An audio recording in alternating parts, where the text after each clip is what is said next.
பாகிஸ்தான் எல்லைக்குள் இந்தியா தாக்குதல்.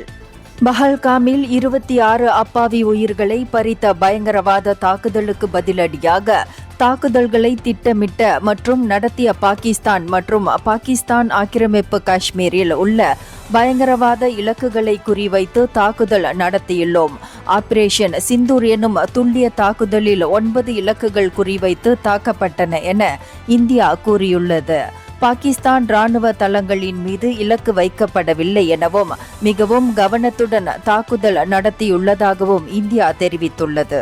ஆனால் பாகிஸ்தான் இதை மறுத்துள்ளது. மேலும் 2 குழந்தைகள் உட்பட குறைந்தது 8 பேர் இந்த தாக்குதலில் கொல்லப்பட்டதாக பாகிஸ்தான் வெளியுறவு அமைச்சர் முகமது இஷாக் தார் கூறியுள்ளார். மேலும் இந்த தாக்குதலில் 35 பேர் காயமடைந்து இருப்பதாகவும் அவர் தெரிவித்தார். அகமதூர் கிழக்கு நகரில் அதிகமான உயிரிழப்புகள் பதிவாகியுள்ளதாகவும் அவர் குறிப்பிட்டார். இந்தியர்களின் இதய குரல் மக்களோசை.